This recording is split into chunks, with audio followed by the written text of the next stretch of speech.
Hello, everyone. Technology has come a long way in the past 20 years, from the invention of the first self-driving car to the first ever use of genetic engineering.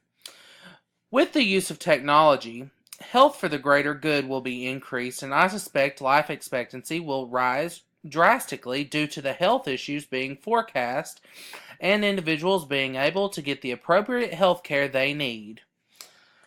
Professionally, technology has been used in a variety of ways.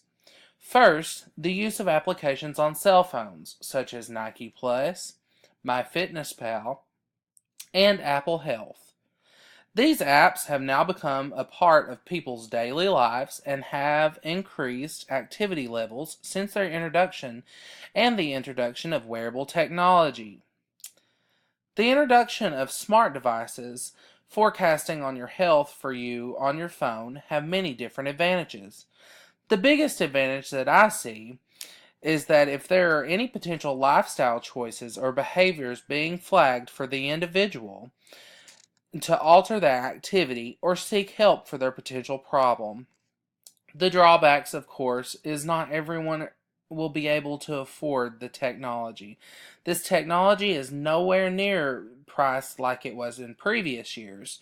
However, it is still expensive. Other potential public health applications are things such as diabetes management. Devices currently exist to measure blood sugar and transfuse insulin into the bodies. However, these devices tend to be large and not easily to conceal. With modern advances, this treatment could be streamlined for individuals with diabetes and could make the person asymptomatic for diabetes. Overall, I believe that with the help of modern technology, life and active years will increase for individuals who, without technology, would suffer the consequences of potential ill health.